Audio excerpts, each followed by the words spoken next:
Hello and good evening, good afternoon, good morning, wherever you are in the world.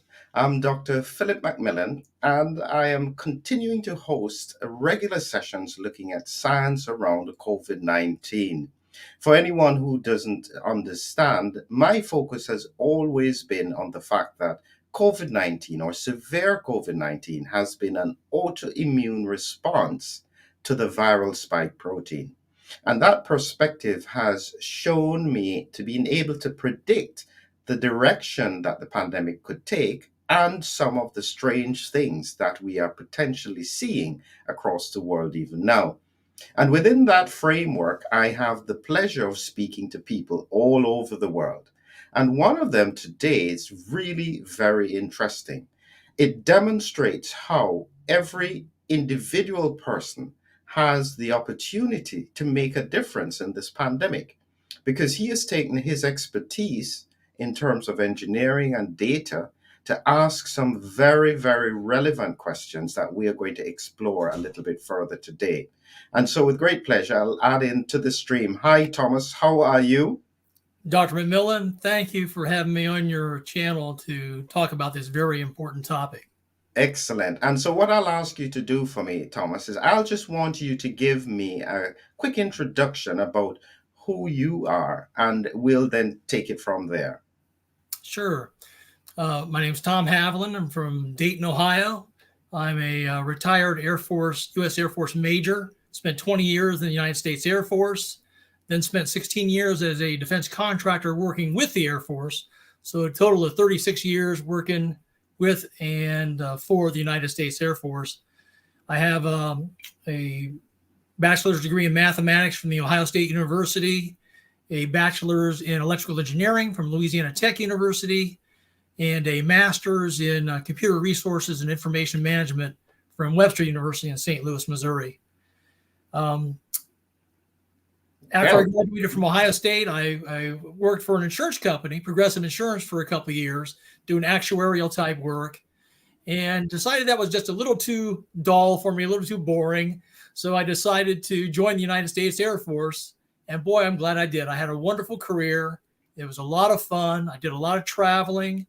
Worked on a lot of really neat aircraft, the F-22 Raptor, the F-16 fighter, an airborne electronic jammer called Compass Call. And I wound up my military career working with the F-117 stealth fighter. Wow. And that was a very rewarding career. So tell me, Tom, what made you take that transition to go from the boring actuarial world into the military? What was it about the military that caught your attention? Well, I love my country. I've always wanted to serve and defend my country, the United States, and help out our allies, such as those in the UK. And like I said, I wanted a little bit more adventure than just sitting behind a desk doing actuarial type work. And I wanted to travel and see the world and meet people of different cultures. In fact, my wife is from Kenya, Africa. I married a girl from a little village that's 70 miles north of Nairobi. Wow. So it's been a wonderful life, and it's been very exciting. And I'm retired now. I'm age 62. And it gave me time actually to do this survey that we're going to talk about today. Excellent. Yeah. And so tell me, because I'm just doing some quick questions before we go into the data, but you worked on the stealth fighter and the technology. How did they make such a big jump at the time in terms of, the US made a huge jump ahead of the Russians and so on with regards to the technology? How did that happen? Well, I can't talk a lot about it, but there's some things that people do know. They see the flat surfaces on these aircraft, and they realize that lowers the amount of radar return that you would get off of a curved shaped fuselage. There's also special materials and paint and radar absorbing materials that are used on the skin of these types of aircraft. And you're right. I was very proud to work with such a platform. I actually retired in 2009, the same year they officially retired the 117 stealth fighter. I got a chance to go and meet and talk to and visit with a lot of the F-117 pilots that flew the aircraft. They're a very special, very, very special organization of people. the cream of the crop, top-notch pilots. So it was a Wonderful. terrific career. Excellent. So listen, your background with regards to data and so on.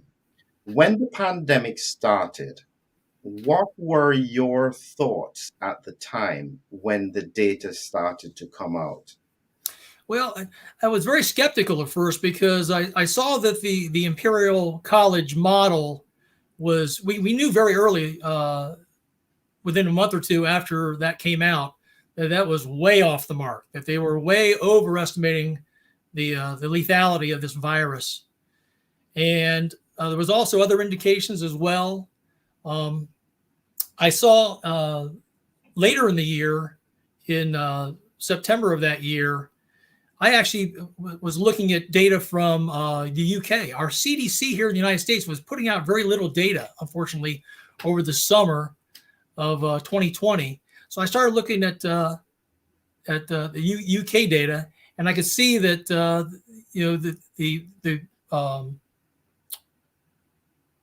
there was problems with the medical intervention that was being asked to take in 2021. But yeah, Yeah, it was just, yeah. it was just strange. So this is what I was interested in because your data analysis capabilities, this has been something you've been using all through your career. And you then took that knowledge into an area that almost seemed like a conspiracy. Where did you first hear about these embalmers clots?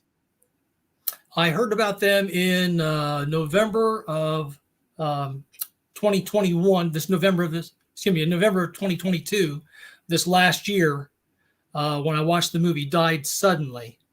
Let me go back for a minute. Another thing that made me skeptical, by the way, back in 2020, is very early in the pandemic, Dr. Jay Bhattacharya from Stanford University was doing seroprevalence studies in California, which was showing there were a lot more cases of COVID that were actually happening than were being reported. So I knew that gave me additional information that told me that the Imperial College model was wrong, that they were actually underestimating the number of cases and thereby overestimating the death rate. Mhm. So, that made me very skeptical. And also, we knew very early in the pandemic that it was hitting mostly people over age of 70 years old, people with comorbidities, and that the more youthful population, people under 60s, and especially kids and younger adults, were handling COVID very easily. So that made me, like I said, very skeptical about all the fear and what I thought was overblown fear mongering that was going on around the world. So when 2021 came along, that fall of that year, we had the mandates come out here in the United States. Joe Biden came out with the mandates in September of 2021. By the way, a month before that, in August of 2021, Rochelle Lewinsky, the director of the CDC here in the United States, went on CNN, a large, media platform, and she admitted on air to Wolf Blitzer on 5 August of 2021 that the vaccines were not stopping people from catching or transmitting the Delta variant of the COVID virus that hit us in 2021. So, but despite that fact, Joe Biden came out a month later and mandated the vaccines on the military, the government civilians here in the United States, and the defense contractors, of which I was one. I was a defense contractor at that time. So I decided I did not want to take the vaccine. And at that time, what I had done, doctor, is I looked at some really good data that was coming out of your country, UK. Our own CDC wasn't putting forth a lot of good information, but I looked at a couple of documents, one in September of 2021. I don't know if you've read it yourself. It's this one. It's SARS-CoV-2 variants of concern under investigation in England. And they put out really neat technical briefings every couple of weeks. And in this particular one, technical briefing number 23 that came out on September 17th of 2021, in table 5, appears on pages 19 and 20, it was showing that of 600,000 cases of Delta that had happened from the month of February through the month of September of 2021. With those 600,000 cases, there were 257,000 of those cases that were amongst the unvaccinated people. But of that, only 722 deaths occurred amongst those people that were unvaccinated. In the same table, there were 157,000 breakthrough cases of COVID amongst the fully vaccinated.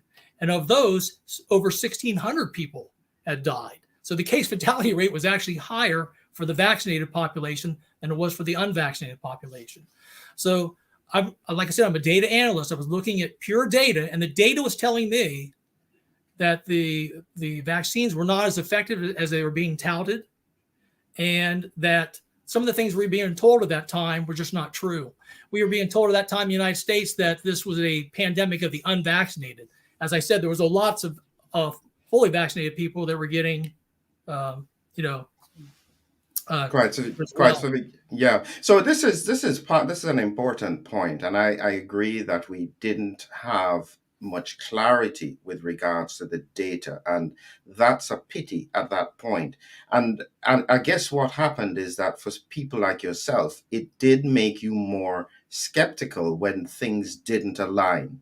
So this is now where I can see a picture now. I can see now where you are in a position where you're seeing these patterns, your antennas are up. What was it after you watched that program? Because you have to remember that program has largely been banned on mainstream television. You can't find it anywhere. What about that program with Died Suddenly triggered your interest? Why did you look more closely? It came out the week of Thanksgiving of this last year, the Monday of that week. And I almost didn't watch it. When it first started off, it looked kind of crazy. It had like the moon landing and Bigfoot. And I said, what's going on here? But I decided to stick with the film. And I'm glad that I did, Doctor, because at about the 13-minute and 15-second mark, an amazing statement was made. A embalmer from the state of Indiana, Mr. Wallace Hooker, was recently briefing at a Ohio Embalmers Association conference in Columbus, Ohio on October 26th of this last year. And during that conference, he showed photographs of these white fibrous clots that he's been pulling out of his body, out of bodies of these corpses for the last year and a half or so. And he asked the room full of embalmers at that conference, and there were about 100 embalmers in that room. He said, are you seeing these same white fibrous clots too? And he said almost the entire room of embalmers raised their hands. Yes, they were. He then asked him, when did you start seeing these clots? And they all agreed it was within the last couple of years. So that statement's either true or it's false, right? I mean, that's an amazing statement made in the movie. So what I did, Doctor, is the very next day, the Tuesday of that week of Thanksgiving, I got up and I said, I don't think any reporter is going to investigate this or report on this. So I decided to call the Ohio Embalmers Association conference myself. I talked to their president, their vice president, and their secretary. And I asked all three gentlemen, did you happen to be in the room at the time that the embalmers supposedly raised their hands? Yes, saying yes. Well, none of the three of the officers of that association happened to be in the room at the time that statement was made. However, their last gentleman I talked to, their second vice president, Mr. Woody Wilson, who runs a funeral home in Marysville, Ohio, about an hour north of where I live, said, Tom, I'm seeing these white fibrous clots myself. He does his own embalming too. A lot of the funeral directors do their own embalming. And he says, Tom, I've been seeing these clots as well. So that did it for me right there. I have an official officer from an Ohio Embalmers Association saying that he's seeing these clots. So he's corroborating what the 6 or 7 embalmers in the Died Suddenly movie said. So I said, we need to do a survey, in fact, a nationwide survey to determine just how big this phenomenon is, So hold, I'm now interested, Thomas. So this is what I'm saying, is that there would have been millions of people who watched that program, and they themselves would have been surprised or shocked by what they had seen. Mm. What made you take the next step? There's one thing to go and tell your neighbor to go and watch it, but it's a completely different thing to go and reach out to embalmers and then decide you're going to do a survey? What made you do that transition?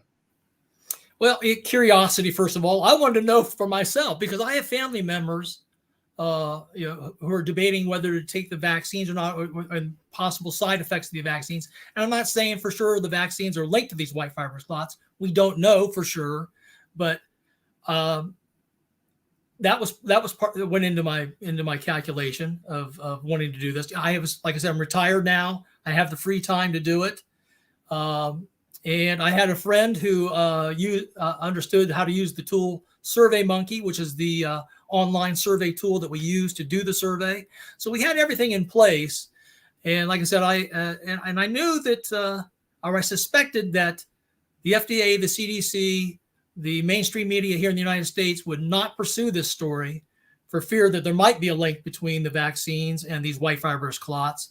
So I took it upon myself to do the survey. And I tried to do it in an unbiased way as possible. So tell me, when you decided to do that and you started to reach out, did you get any pushback? Not really, because there's pushback in some of the responses that came into the survey, and I'll read a few of those later on if you want to hear from them. But what I did is I contacted embalmers and tried to come up with what I thought were a good set of questions to ask. And like any good reporter, you basically ask the questions who, what, where, when, why, and how. And there's a couple questions I really couldn't ask in the survey. One of those was who, because first of all, there's kind of a privacy to the embalming room. We don't talk about the dead. And some of the embalmers, I think, were a little skittish, a little afraid to talk about what they were seeing in the embalming room because of the privacy of the embalming room. Also, I think some of them suspected that this could potentially link the COVID-19 vaccines to these white fibrous clots. And, they wanted to stay away from that. And maybe even some funeral homes who had told their employees, mandated their employees get the vaccines, even their embalmers may not want their embalmers to participate in such a survey. But so what we did is we allowed the embalmers to respond to the survey anonymously. We did not track their IP addresses. We only asked them, for example, here in the United States, what state are you from? Or in Canada, what province are you from? So that's all the information we have about the embalmers, is what location they were from. In case we wanted to check for regionality to see if there was any particular hot spots in the country where the embalmers were seeing the white fibrous clots more than in other regions of the country, which, by the way, we didn't get enough responses to really determine that. So the survey we were not able to determine any regionality based upon the survey results, but we did get some really interesting results. I think one important thing is, just in case people don't fully understand the embalming process and what it's about, is that essentially the overview is that when someone dies, and if you need to preserve the body, so meaning that they are not going to be buried immediately and there needs to be some time between a funeral, you sometimes need to infuse a fluid, a specific chemical fluid that will preserve the body in a good state and allow the mortician and the embalmer to make them look good, maybe even a month down the line, so that the body is maintained in a certain way. And so they need to use big arteries in either the groin or the neck to put cannulas in and then pump the fluid in. And it's within that framework that embalmers would come across a problem if there were more clots than they expected that obstruct the flow of fluid from the pump to get this fluid around the body. And that's about right, isn't it? Exactly right, doctor. In fact, as you'll see in the results, that's the two main injection site points that the embalmers found the clots. That doesn't necessarily mean that's where the clots were formed, but that's where they flushed out, was in the neck, in the carotid artery, and then in the iliac artery in the pelvis area that then leads down into your two major femoral arteries as well. So those are the two most popular spots where embalmers are finding these white fibrous clots. By the way, I want to distinguish between these white fibrous clots and what are also other types of clots that embalmers have actually been seeing for decades. There's a traditional grape jelly, or what's called currant jelly clot, that embalmers have been seeing forever. Those are, dark reddish, grape colored, and they dissolve easily in your hands. There's also other traditional clots called chicken fat clots that are kind of yellowish in nature. They're much smaller, and they tear very easily. Not to be confused with these new, unusual white fibrous clots that are much larger, longer, tougher, more rubbery, more difficult to tear apart than the traditional chicken fat clots are.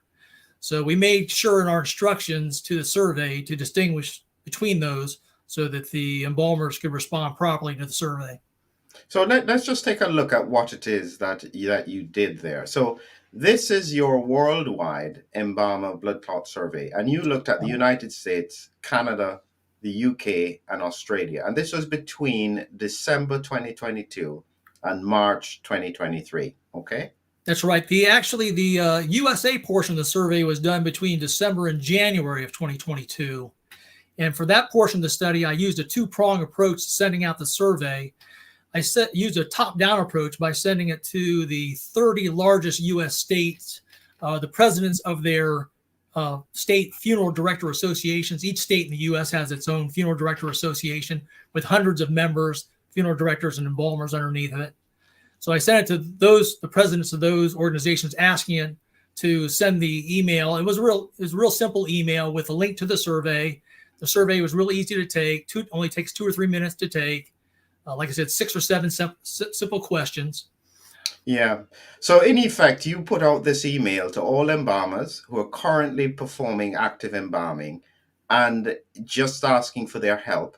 You clarified about unusual large whitish colored fibrous structures in some corpses as they perform the embalmings, and you differentiated it from the yellow chicken fat clots that are much easier to tear. So you've put together this email with a link to SurveyMonkey, which would then have been used to keep it completely anonymous. And you reassured them that the computer's IP address would not be captured. That is true. And in addition to sending it to the 30 state funeral director associations, I also sent it kind of using a bottom-up approach. I looked up over 800 email addresses for funeral homes in major cities across the United States. So like in California, I'd sent to funeral homes in Los Angeles, San Jose, San Francisco, Oakland, areas as well. And I tried to be unbiased. I tried to send it to as many blue states as red states. Here, we have Democrat states, we have Republican states. So I didn't want any political bias. So I sent it to states like Ohio, Texas, Florida, that are red states. But I also sent it to California, New York, Massachusetts, and Illinois, which are considered blue states in our country. So another thing I did as well is, as you'll see in the questions of the survey, I never mentioned the words COVID or COVID vaccine at all in either the instructions of the survey or the questions of the survey. All I asked the embalmers is, what are you seeing? When did you start seeing it? Where on the body are you finding it? And what percentage of your corpses are you seeing these white fibrous clots? So I tried to keep it and try not to lead the witness and do as unbiased a survey as possible. Yeah, and so let's just look at what you found. So in the question 2 here, have you observed any large whitish fibrous clots in the corpses you have embalmed? And 66% of your 179 responses across the world came in as positive. 34% didn't seem to see that.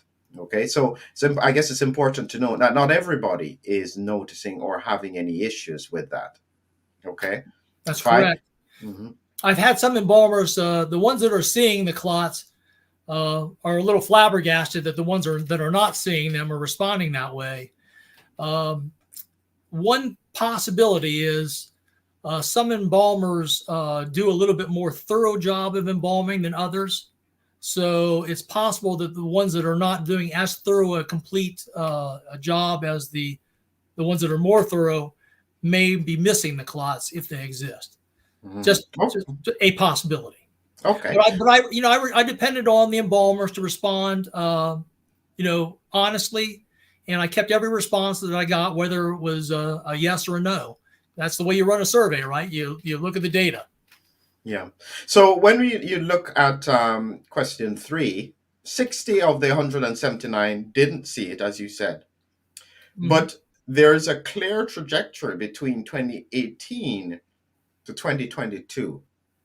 Yep. Now, There's a rise in 2020, but a much more significant rise in 2021 and 2022.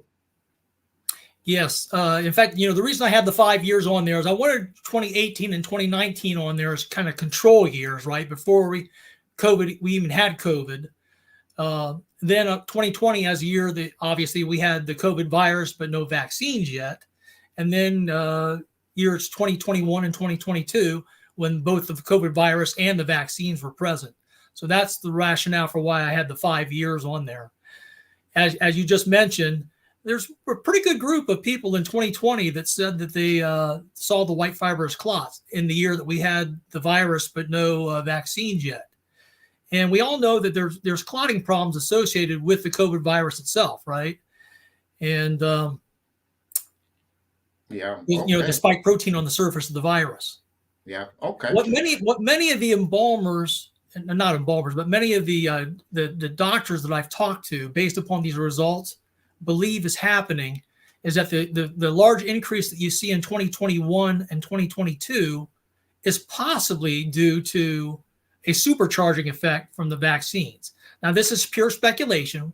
We can't say that's what's happening for sure, but we do know that the COVID vaccines, when you got them, they were supposed to stay in your upper arm, produce just enough of a spike protein to elicit an immune response for just a few days to a week or so, and then its job would be done and it would go away. But we know now that's not what's happening. We've seen scientific reports that the spike protein goes all over your body, and the mRNA could be producing the spike protein for actually months at a time, as opposed to just a few days to a week or so. So if, and I say if, these white fibrous clots are being formed due to the spike protein, then the data kind of tends to support that you would see that phenomenon happening in 2020 because of the spike protein on the virus itself, and then the effect maybe be supercharged in the years 2021 and 2022 with the advent of the vaccines that produce their own spike proteins.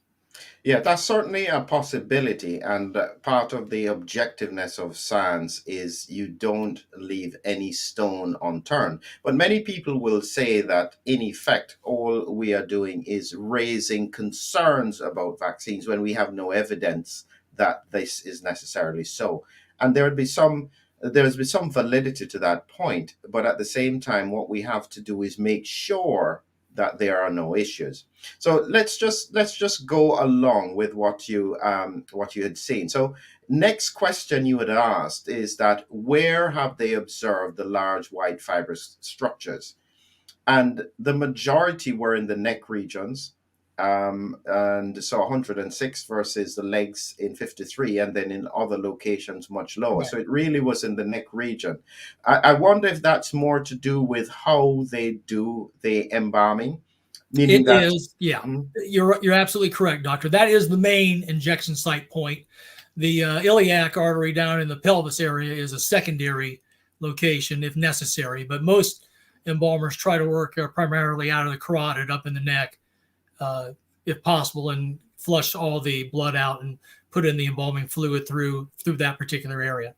So no surprise on this question in terms of those being the top two answers. Yeah, and this is part of. I've recently done a presentation around it, and this is part of it where I've got this image with the embalming pump. And this point, they could use either the big artery in the neck here or the big artery in the groin to be able to try and see if they can get the fluid through. So it's very interesting. And I think that one of the problems has been, from a scientific point of view, is that this seems to be something that is unique to what the embalmers are coming across, meaning that surgeons wouldn't see this. even pathologists, unless they are specifically trying to delineate a problem in an artery or a vein, wouldn't necessarily come across it either. And so this is why I said that this piece of research is so important, because this is something that most of the medical and scientific fraternity may not have come across, except with the embalmers. But let's look at your other question here. Sorry, this is now question number 5. What percentage of the corpses in the 2022 year have had these large whitish fibrous structures and clots?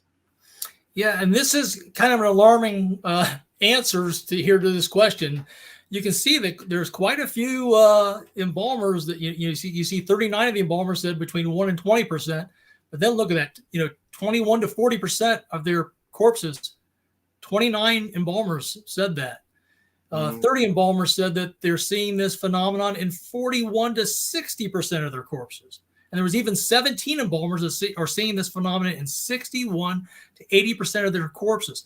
A lot of these embalmers that I've talked to have 10, 20, 30 years of experience, never seen these types of clots before, and they're finding them in a large percentage of their corpses. So this is, and it's still seeing it into 2023. I've talked to a few of them within the last few weeks. So this is not a rare phenomenon. This is something it's quite alarming. Yeah, especially if we believe that they're happening prior to death. I know there's some back and forth about whether they're happening pre-death, post-death, or both. And that's something that needs further investigation in and of itself. But if they are happening prior to death, then obviously these could be some of the reasons we see people dying suddenly with heart attacks and strokes, from large clots or embolisms that break off. I think from a clinical perspective, and this is something that I'd hope to explore a bit further with a pathologist, but as I was saying, and to give people context as to what exactly they are seeing, is that if you look at this here, this is an image and these stringy whitish clots that are there. Are you seeing my pointer, by the way, Thomas? Absolutely, sir. Yeah, good. All right, so these stringy white clots here are what they're talking about. That's different from this, which is a clot. This is red blood cells, platelets stuck together. And this kind of thing, if this existed in arteries or veins prior to death, I would struggle to imagine that it wouldn't cause significant symptoms.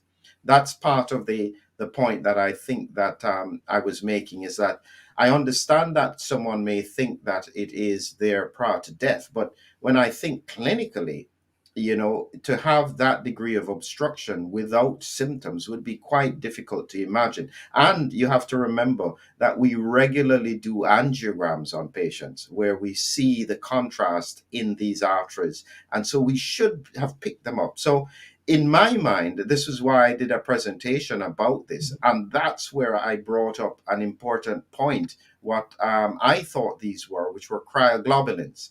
This means that they precipitate when the body gets cooled. So they precipitate after death and it's because of these abnormal immunoglobulins that clump together and that occur. And that could make sense within the context of certainly of the pandemic.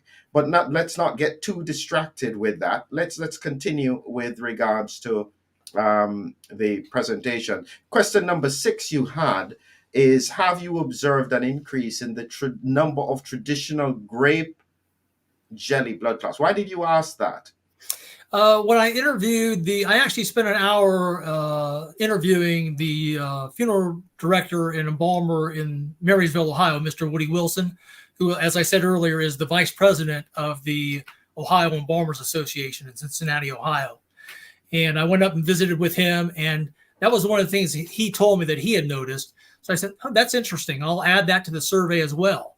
He said he not only saw an increase, he actually saw the increase in the grape jelly clots start in the year 2020, the year of COVID, but before the vaccines. And he also said he saw a increase in the viscosity of the blood too in 2020. So I put that question on there to see if other embalmers were seeing the same phenomenon as the vice president of the Ohio Embalmers Association. And sure enough, most of them were. Yeah. You see 61% versus 39%. And it's interesting. One of the things that we are seeing in terms of the research with regards to long COVID is the increased risk of microclots, where they form little clots in in arteries, usually, that reduce blood flow. And so it's quite possible that the mechanism that increases the risk of microclots would also potentially increase the risk generally of clots that the embalmers would be seeing. So that does seem as though it could make sense, but that could be an issue not just of both either COVID or vaccines, or a combination of both. And so this is where one has to be careful to make sure that we stay objective and look at the science. So let's move on to your other question here. That was question 6. So question 7. What year did you see the increase in grape jelly blood clots? Yeah, as you can see there, for the embalmers that did see the phenomenon, most of them, a lot of them said it started in 2020, but then there was also a high number that said 2021 as well. So that dovetails with what you were just saying, Doctor. And a lot of the embalmers that I've talked to said that they are seeing that, like, they almost call it coffee grounds. When they see it, and when they're draining the blood out of the body, they'll see what it looks like coffee grounds, which it could be an indication of this microclotting that's going on as well. So not a real surprise there. Like I said, the embalmers are saying there's definitely something in the blood has changed, since the year of COVID. Yes, yeah, very interesting. And here is your, at the end of it, these were your key takeaways. Just take us through what you have analyzed based on the data. As we said, 119 out of 179, which is about 2 out of every 3 embalmers, are seeing these unusual white fibrous clots, and in both the veins and arteries. This is another interesting point. Embalmers typically find clots, the traditional type, like the grape jelly and the chicken fat clots, in the veins of their corpses, but very rarely do they find clots in the arterial side. With these white fibrous clots, they're finding these things on the arterial side as well, which is very interesting. The main consensus of the embalmers is that the clots first appeared in the year 2021, although there were some that said that the clots did start in 2020. Remember, we saw there was a smaller but significant number that said they started in 2020. And these clots are continuing into 2023. As I said, I've talked to embalmers recently, and the phenomenon is still happening, which is, it's alarming, right? It needs further investigation. The other alarming thing is that the embalmers are seeing these clots, some of them in up to 50% or more of their corpses. So this is not a rare phenomenon. It's something that's happening quite commonly. So my last bullet is really the one that I wanted to push, and that's that the FDA and the CDC need to immediately investigate to see if the COVID-19 vaccines in any way are linked to these clots, because the data tends to suggest that could be a possibility. I'm not saying that it is, but the data makes it a little suspicious. So what I've done, Doctor, is in January of this year, when I had the USA portion of the survey done, which that time showed that it was 100 out of 128 embalmers that responded, 88 of them, which was about 69%, said they were seeing the clots at that time. I presented the same set of charts with the USA portion of the data to the FDA's Vaccine and Related Biological Products Advisory Committee. They were having a meeting on the 26th of January, and I asked if I could speak at that presentation. And unfortunately, they had just an hour set aside for oral presentations. They gave 20 speakers 3 minutes apiece. So I made a 3-minute presentation, hoping to give it, with the 3 key charts from that you just showed, with just the USA data on it. But unfortunately, I didn't get a chance to speak. However, I did submit a written package on the 19th of January. So the FDA did have that in their possession when they met on the 26th of January. Now, since that time, they have not come back to me whatsoever with any information about. All they did was they gave me a tracking number, so I know they received my information. But to my knowledge, they have done nothing with that information. They have not gone out and done their own research. I would love to see have them do exactly what I did, right? Survey the whole country, maybe get state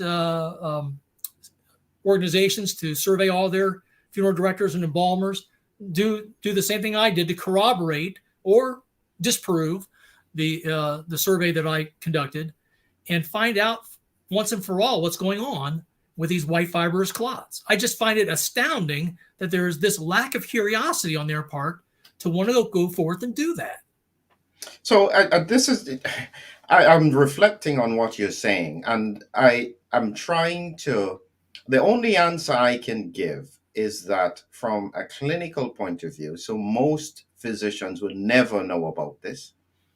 Two, I don't think that most, because we're struggling with autopsies in general, as I've always said, we're not doing enough autopsies. So if we're not doing enough autopsies on people who have been vaccinated, we wouldn't see any abnormal patterns. And this is part of the reason why I've been insisting that we have to continue and do far more autopsies than we're needing. So in a sense, the medical community is blind on it. Now, the embalmers are seeing something strange. I was trying to find a parallel where, if you imagine when the balloons were floating over the U.S. and the public were telling the military that we're seeing these balloons, do you think the military would not have looked at this? What are the chances that they would have just ignored it? Slim to none. The military they would have immediately, and they did immediately, investigate the situation, right? So, like I said, it just flabbergasts me that our medical community, that our regulatory agencies are not doing a deep dive into the investigation of these white fibrous clots.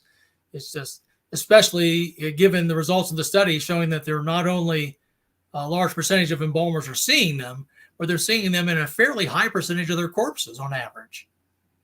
Yeah, so as I had said before, when the moment for me, this is why I'm talking about this now, only about 3 weeks ago or 4 weeks ago, after seeing Dr. John Campbell make a presentation about one of the first autopsies looking at patients and looking at these clots. And what they found was that these fibrous structures appeared when the blood cooled.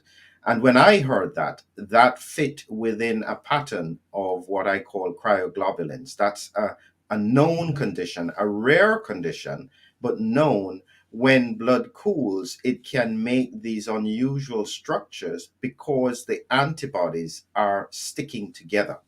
Now, in the context of COVID-19, and this is where I think that the science needs to be clarified. What I had been looking at is when we looked at the data from the UK, the normal range for antibody response for an infection with COVID is about 300 nanograms per milliliter. In the context of people who have been boosted, we are seeing ranges in the elderly. Over 50% of them have antibody levels over 6,000. So that would be 20 times higher than a normal infection. And part of what we don't know is what impact does that have in terms of disease presentation. And now, in the context of what I was saying with cryoglobulins, it makes perfect sense in that if you are having such high levels of antibodies, quite possibly they could clump and precipitate, making cryoglobulins, which could make these fibrous clots. But it needs to be examined. I can't justify the fact that no regulatory agency anywhere in the world has followed this up. Is it just that they perceived this was an anti-vax kind of thing? I think possibly. I think that possibly that's, you can't find a problem if you don't go looking for it. And so what's interesting is one of the doctors, I think, here in the United States, Dr. Ryan Cole, has developed he's a pathologist in Idaho. he's developed a technique for staining the tissue in order to determine when he sees spike protein, whether it was spike protein that was formed, that came from the COVID virus itself or from the vaccine. So to my knowledge, though, there are very few pathologists in the world, if any, that are others that are doing this type of looking at the tissue samples of deceased people, both from COVID itself and from people that were unvaccinated, and from deaths of people and the tissues of people who were vaccinated as well, to determine the differences. So it's very unfortunate that there's been very little interest, it seems, on the part of our medical community, on our regulatory agencies, to go and do the investigation necessary. And it's made me lose a little bit of trust in the whole system. I've lost a little bit of trust in big pharma for putting out products that I don't think were tested as thoroughly as they should have been. I understand that we had to get things out quickly because of warp speed, but that doesn't mean you should sidestep things that could potentially be dangerous to the public. Like I said, we've talked about my loss of trust in the FDA and the CDC to take a hard look at these things like these white fibrous clots that need to be looked at. They're because it's a new technology, right? This mRNA technology and the lipid nanoparticle delivery system is a new way of doing things. And it should get extra scrutiny because of that, not less scrutiny. Yeah. Big medicine as well. There's been a problem with big medicine, hasn't there, as well? They went ahead and just went forth with all the protocols that they were told to do and not push back on the narratives at all. And then, of course, then big government. There's been a certain tyranny around the world of mandating people to take this experimental drug without letting them decide for themselves whether they want to take it based upon their own individual risk profile. Because we know this thing is not a one size fits all. Younger people that are healthy, probably don't need the vaccine as much as people over 70 and multiple comorbidities. Yeah. So it raises the point as we come to the end, Thomas, and part of the reason why I have done this presentation is, one, I can see that you have done it in a systematic, data analytic form.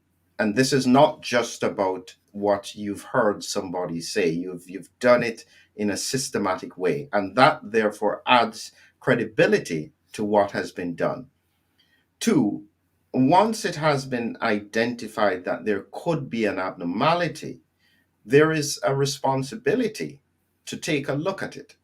And this is where I can't justify the big medicine system, in the sense that we do have to be curious and reassure the public. And you can't do reassurance if you haven't looked. I think that's the big issue that I have at the moment. At the moment, we hear there is no evidence of, because no one has done the research. That's not the same as doing the research and saying there is no evidence. And so certainly in this context, if my research is suggestive that it's right with regards to cryoglobulins or very high levels of immunoglobulins causing these fibrous clots, it does mean that there will be an increased risk of other kinds of diseases when people are alive. And if that's the case, we need to know so that we can potentially mitigate any of the patterns that are occurring. I would call any scientist, any doctor who has seen this presentation, raise awareness. Just ask the question. We don't know why they're occurring. And I think we have a responsibility to look and to understand. What are your final comments, Thomas? Just a couple of things. First of all, there still is some belief by the embalmers out there that this phenomenon is happening before death as well, because they picked up warm bodies that are only an hour or two old, and they're still finding these large white fibrous clots. So they have a hard time believing that they could form that quickly in a body that's not even cold yet. The other thing is going back to the credibility of the survey.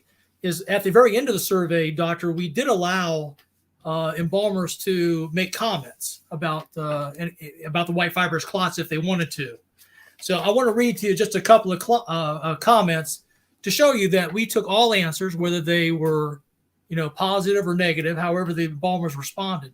And remember again that I never asked or put in the instructions any mentions of the word COVID or the COVID vaccine.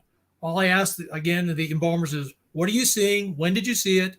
Where in the body are you finding it? And in what percentage of your corpses are you seeing these white fibrous clots? Let me read a couple of these to you. Here's one from the state of Alabama. I've seen clotting coming from most any of the points of incision. I mainly embalm in common carotids, and I've seen many white fibrous clots about the same time the vaccine came out. I've seen an increase also in COVID for the jelly clots as well. Here's a naysayer comment from the state of California. I've never seen any white clots or any increase in grape jelly clots. Not sure what you're getting at. Do you believe this is vaccine related or something? I've embalmed over 500 people from 2020 to now, and I've never seen any of this. I'll read you two more. Here's one from the state of Ohio. People that were COVID confirmed had bad grape jelly clots. It was early 2021 when we started seeing the white fibrin structures being pulled out of both the veins and the arteries. Prior to 2021, we never pulled a clot from an artery. I just pulled a white structure from the right common carotid yesterday. Here's another naysayer one from the state of Arizona. I've seen zero changes to the presentation of human remains in the last few years. It's clear that this is a poor attempt at farming anecdotes to malign the COVID vaccine. Please don't do this or claim any anonymous survey data as any sort of substitute for rigorous scientific research. Here's one more. My clients that have had the COVID vaccine have passed of COVID and have had remarkably more clots, so much so that I began to ask families if their loved ones had had the vaccine. So some of the embalmers got curious themselves and started asking the families of the deceased. But I think it shows you that I did take every answer that came. What's like I said, interesting about that is I never mentioned COVID or the vaccines, yet the embalmers responding felt compelled to either defend or implicate the vaccines as a potential cause for these clots. So regardless of what we say, I think your point is right on. I'm not a doctor, you are, but what we need to do is the people that are in this field, the FDA, the CDC, they need to get off their rear ends and do some investigation about this. They need to get curious, look into it. This phenomenon is happening. We've got 119 embalmers from around the world saying it's happening. Let's go look at it and see what's up and what's causing it. Yeah, wonderful, Thomas. And here's my final word to the audience. And I appreciate what Thomas has done. He has demonstrated that everyone, it doesn't matter if you are medical or non-medical, but anyone with a focus, with determination, with curiosity, can raise questions and bring very valuable data to the table. And I'd encourage the general public. We're at a time where, sadly, we do have to sometimes make sure that the work is done ourselves. And in that sense, Thomas, we appreciate what you have done and what you've brought to the table. The cause of it may be nothing. The cause of it could be significant. It doesn't matter. The embalmers are seeing it. We are in the period of time where we have done unusual scientific approaches, and therefore there is a responsibility to make sure that these patterns are not relevant. Thank you again, Thomas. Look forward to hopefully seeing your work in the future. Thank you, everyone, for joining us. Have a great evening.